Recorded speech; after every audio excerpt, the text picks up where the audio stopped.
Excellencies, please welcome our next laureate, Andrea Sachs. Ms. Sachs, please come forward to receive your ITU World Telecommunication and Information Society Award.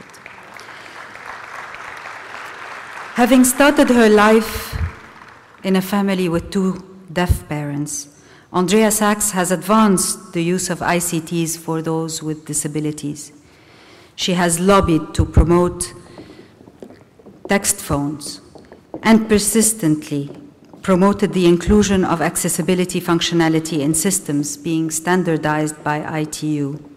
She has been a key person in the elaboration of all accessibility events in the ITU and is leading the joint coordination activity on accessibility and human factor, as well as the recently created IGF Dynamic Coalition on Accessibility and Disability.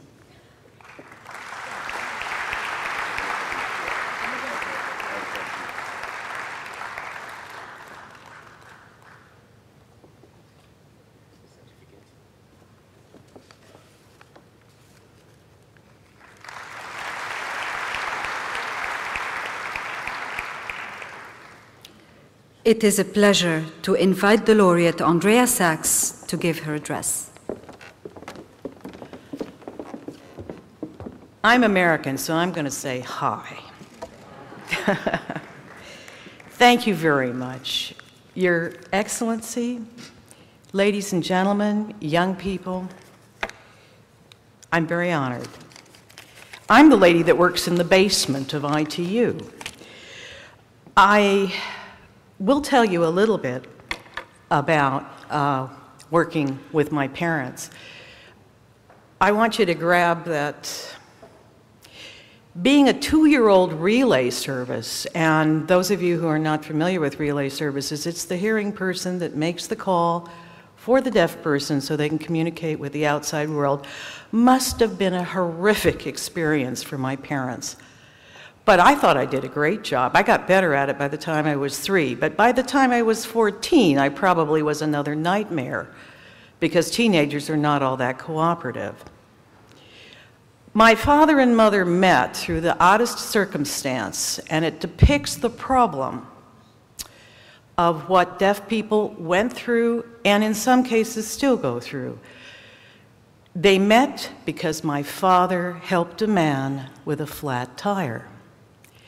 It was just during the war, my father was out in California and working in a munitions factory. He was an engineer. He was totally deaf. He was robbed of his hearing through mastoid infection. He was not born deaf. He was an oral speaker. He had the advantage of having parents who had the funds to educate him. So he didn't know any sign language. He was a highly intelligent character. He stopped to help this person in the middle of the night, as you did in those days without fear, to help him change this flat tire. And he was surprised that this man knew to face him and speak to him so he could lip read. So my father asked him, "How come? How do you know?" He said, "Well, there's this beautiful deaf girl living next door." That was my mother. How did they meet? Well, this gentleman was a little concerned that he'd given this information, so he didn't tell my father his name, and my dad wrote down the license plate and traced where my mother was. He had to start this courtship by letter. He could not pick up the phone. And also in those days, the protocol of gentlemen dating ladies they don't know wasn't really done.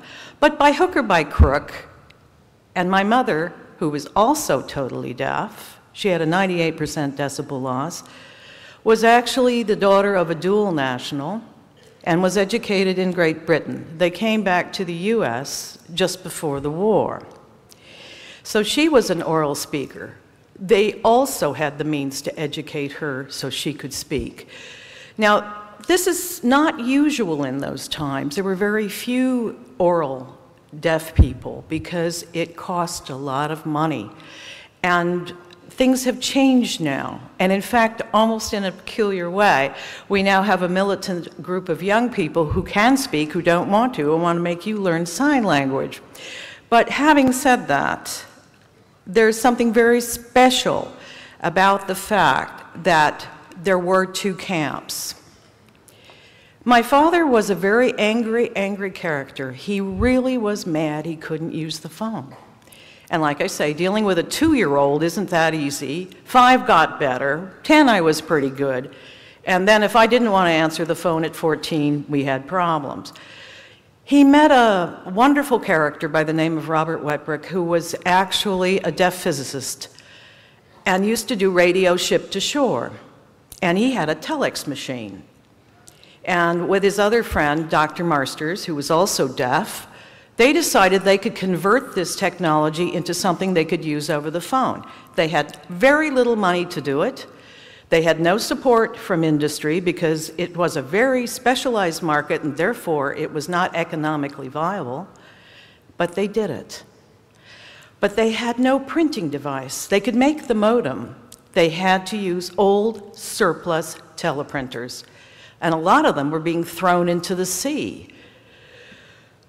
I'll shorten this story because I know I have been given a limited time, but they created something called TDI, Teletypewriters for the Deaf Incorporated. They got the equipment up and running. They started talking over the phone, typing the words in the original real-time text, character by character, which, by the way, is standardized by ITU now. And they were able to reconvert these old surplus teleprinters, which were donated to TDI, which got around the legislation that they could donate old surplus teleprinters to an organization that was a nonprofit one. The two camps, the sign language deaf group and the oral deaf group, got their shirt sleeves rolled up and reconditioned those machines because they came in pieces sometimes. They weren't all working, and they shipped them across the country, and they did it all themselves. It's remarkable. I mean, I don't think I appreciated it at the time, but looking back, I was a little annoyed. I'd lost my powerful place in life. They didn't need me anymore. But they had to communicate with the outside world, so relay services weren't quite up and running yet. So I still had some involvement. But the phenomena was so important that all my mother's friends began to write to her, snail mail, "We want this too." So they encouraged me to go to England, and I went. And with the then British Post Office, we started the first deaf telephone network that was international. And we did the first deaf transatlantic call, and we got it to a pretty high level. We were doing it from the U.S. Trade Center building with the then U.S. Ambassador, Elliot Richardson, and now he's called Lord Jack Ashley, but he was the deaf member of Parliament at the time, and to the Secretary Caspar Weinberger at that time of HEW, Health, Education, and Welfare, and the only deaf employee, Dr. Boyce Williams. And it was a resounding success. We also, at that time, broke the docket that was before the FCC because we went through the voice telephone network. And ATT at the time had been divested of data. We couldn't do that. But we got this one-day waiver with the FCC, and because of that, it showed interpersonal text communication was something that people needed and could do. And it's one of the reasons that fax slowly exploded into a wonderful, another tool we used because we broke that docket. So the hearing people in this room may not realize it, but the deaf gave you the right to have data across the voice telephone network. I want to move on just to another point. I could tell you lots of crazy stories, but the most important part is that because there were differences in different countries and people wanted to use new technology, sometimes they use new technology and not realizing the impact and they made new barriers for deaf people. And one of the problems was that the British wanted to use telecom gold, which is an early form of email. So So they destroyed the network that enabled American deaf and British deaf people to communicate because they wanted to do something better. There was no standardization, none whatsoever. It happened. We were isolated again, and other countries also wanting to give deaf people communication began to make text phones, which is what they were called now. We used to call them TTYs because of the old telex machines, but now they were called text telephones. France went to Minitel. Italy and Germany had other techniques. It's then I got to ITU. I wasn't even supposed to be there. They nearly threw me out because I didn't have any credentials, but fortunately the US State Department guy decided it might be an interesting idea, and they officially put me in 24 hours on the delegation, and I've been coming ever since. That's in 1991. And what I tried to do there was to put a human face on technology, to make engineers understand that the modem didn't terminate the call, the human being did. I want people to understand that ITU was very receptive to me as an individual. The resistance came from ignorance, or the fact that they felt they were going to have to spend too much money, or the fact that they didn't understand how easy or how difficult it might be to implement something. We did have a wonderful standard that was called V.18, which invisibly translated all the flavors of text phones. It was only taken up by BT when they did the platform Text Direct. You can call back-to-back now any of these text phones through the platform. But who has the money to call from California to Italy through England? It's not feasible. Also, email came along, IMS, instant messaging came along, and deaf people began to use other kinds of communication. But nothing is quite like real-time text.